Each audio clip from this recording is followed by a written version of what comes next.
Here's an example of our zebra stripes animation, which is an extension of the zebra stripes assignment. This is a MP4 video. Let me show you the full process. So first we renamed the file to zebra stripes animation, and then we implemented this vector called drawing steps, which we initialized with 0, and then for each drawing of the arc we call this function adding the draw to the vector, and these final x and y are so that you can call this inside of this function. Okay. Then finally, for the output, we had to number the frames. That's this %d right here, and execute this inside of a loop. This outputs to a separate folder called output with the PNGs named frame and then number. To demonstrate,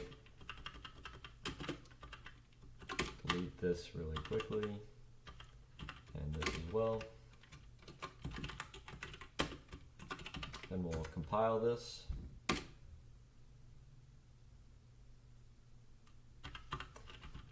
And I get an error because Java C is not in my path, which it should be.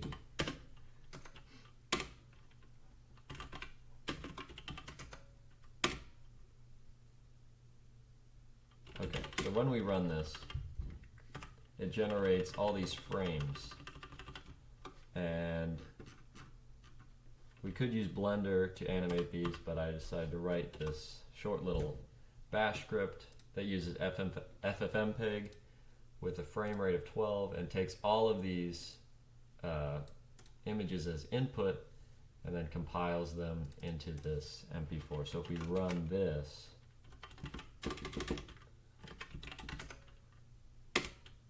and then it opens in FPV, we get the animated zebra stripes animation that we saw in the beginning of this video.